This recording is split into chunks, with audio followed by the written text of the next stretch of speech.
Now that the stage has been set, we're going to turn to the testimony of Spicy Draco himself, and we're going to see how he uses his dark knowledge of celebrity journalism to destroy Amber Heard. Let's take a look.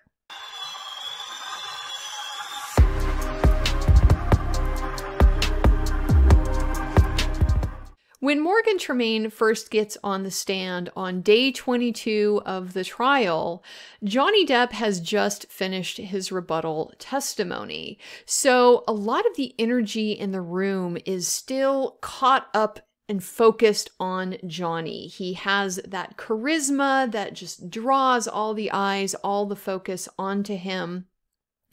And this allows Morgan Tremaine to slip in with some stealth. A little bit unnoticed, perhaps appropriately. In this episode, we're going to see how Camille systematically sets Morgan Tremaine up as somebody with very valuable knowledge, and she provides his credentials, as unconventional as they are, so that the stage is going to be set for the jury to evaluate what he knows about Amber Heard, how he knows it, and why they should believe it. Let's watch.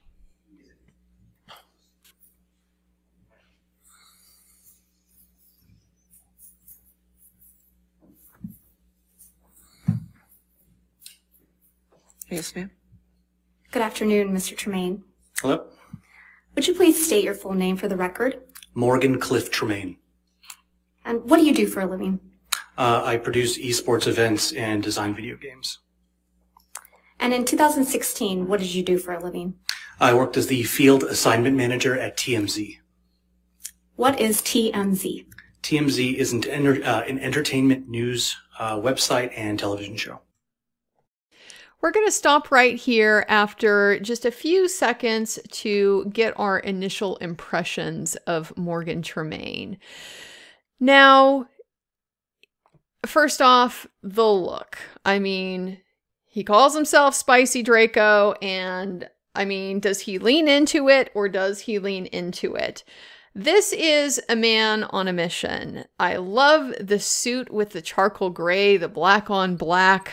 He's just leaned into that Slytherin, but with the elegance and the professionalism. Morgan Tremaine is not going to be some schlub that just shows up with Cheeto crumbs on his shirt, like people might imagine a paparazzi type of journalist would be. He is clearly presenting himself as someone who is professional and is deserving of respect. Now, with his demeanor, we see a couple of things. He is a little bit nervous, and I think that is understandable. This is probably not his normal hangout here. So I'm sure he's nervous, staring at Amber Heard on one side, Johnny Depp on the other side, and the eyes of the world upon him. But he's also coping with that nervousness extremely well and extremely professionally. We can see he is laser focused on Camille, and I personally think that is better than the approach a lot of the witnesses have taken, Amber most particularly, of doing this thing where she hears the question and then she turns and talks to the jury.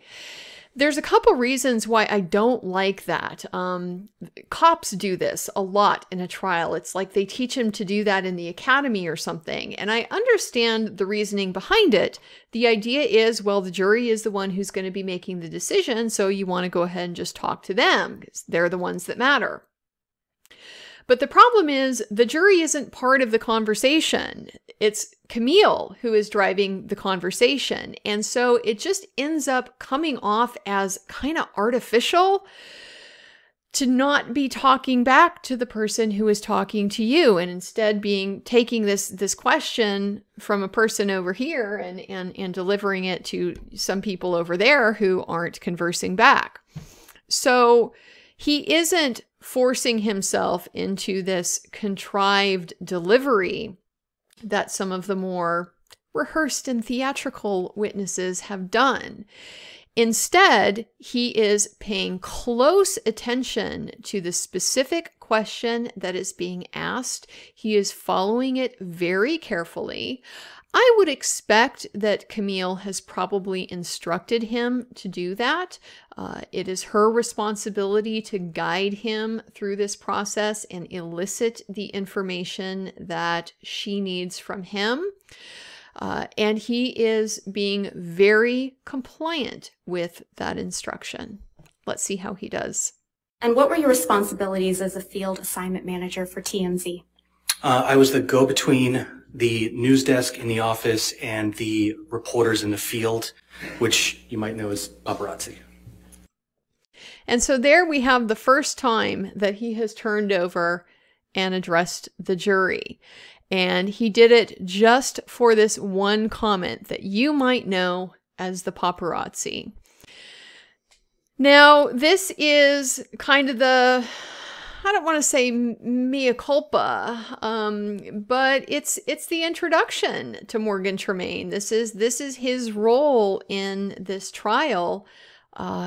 He's the paparazzi guy, not the person that you would expect to, I don't know, be someone that you would like, be someone that would be helpful in a celebrity trial. I mean, you have to assume the celebrities probably don't like him. They, think he invades their privacy and stuff like that.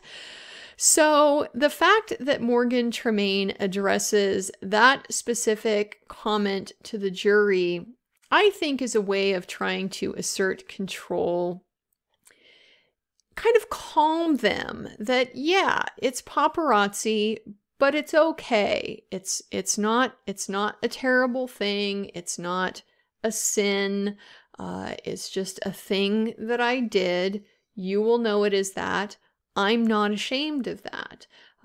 And so with that one instance of delivering that particular message to the jury for emphasis, I think gives it a lot more power than if he's simply turning every single time he answers a question to deliver it to them. Approximately how many paparazzis were you in charge of? At the time, it was about 20 in LA, a handful, maybe 3 in New York, and then 1 in DC. And what were your responsibilities specifically as to the paparazzi? It would be to dispatch paparazzi to various locations based on tips or just direction dictated by having a list of sort of hot spots where celebrities would be. And how were those tips received? They were received either through tips that we received through our tip line or directly through news producers in the office. And were tips frequently received directly from sources? Very often the case, yeah. So this is how Camille has very cleverly crafted this examination to elicit the information that reached Morgan Tremaine without violating the hearsay rule. She isn't able to ask him, what information do people give you? That would be calling for the contents of what they told him, which is not going to be admissible. So instead, she works it up in terms of the process, the activity that these journalists engage in. They receive tips, and on the basis of those tips, they then dispatch paparazzi. And this is extremely clever because what it means then is that when Morgan Tremaine receives information, that information can be used to explain the actions that he took. So it isn't necessarily hearsay, but also it doesn't even necessarily need to be elicited at all, because he's going to be able to tell the story of what he learned about Amber Heard by just describing what he himself did based on information that he received. This is high-level questioning by Camille. And who were the type of sources that TMZ received tips from? They would receive tips from, oftentimes it would be publicists, managers, agents, or B-list celebrities. Oh, and now we know. He's here for blood. Morgan Tremaine is here for blood.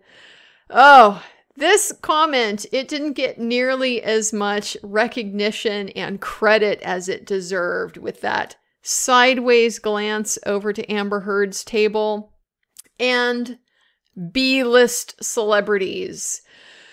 Oh, God, what a brutal dig. So we know now that Morgan Tremaine, can we say, do we know enough to say he's come here for vengeance? I mean, we know he does not think a lot of this woman from that very comment he just gave us. And we did look at everything that he learned from TMZ during the time period he was there about Amber Heard's little DV shenanigans and her game she was playing with the PR. So I just love this because we can see now our Slytherin guy here, our dark arts witness, our Death Eater killer, who is going to take Amber Heard down without mercy. He has no mercy, but he's doing it for good. And that's always the best twist in a story, in my opinion. Let's watch him continue. Lawyers? And lawyers, definitely. How are tips verified?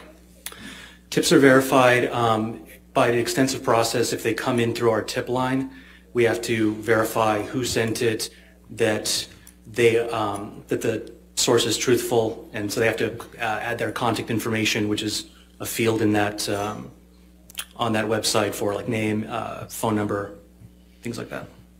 And how long did that process typically take?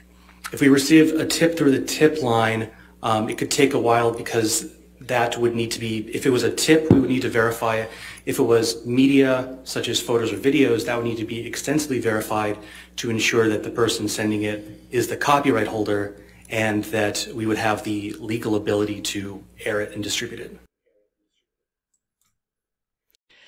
So this here is just a great demonstration of this technique that Camille is using of telling the story through the actions rather than through the words. She saw from the objection that TMZ raised, the objection that Elaine raised, that they're going to be objecting to hearsay. They're not going to be able to tell this story through what Morgan Tremaine learned from sources. So just brilliantly, she has looked at the processes. What does TMZ do? How do they verify the tip? This particular one is great because it's allowing her to kind of bolster the credibility of the tip that he follows up on by indicating, well, it's gone through a fairly rigorous verification process. Just in general, without getting into the specifics of who did you talk to, what did they say, how did they verify it, she doesn't need to do that. So just establishing that this is their general practice, we verify the tip. And it's extra complicated with media because we have to look into the copyright. Now, we mentioned before that Morgan Tremaine's testimony lasted barely more than 14 minutes. And in that time, he managed to drop a couple of nuclear bombs on Amber Heard's credibility. So now that we have seen how Camille has set up her trap to be able to release the knowledge, the dark knowledge that Morgan Tremaine has about Amber Heard, we're going to watch in the next episode when they turn specifically to what he knew about her and how that undermined her story of the domestic violence hoax. Join me there.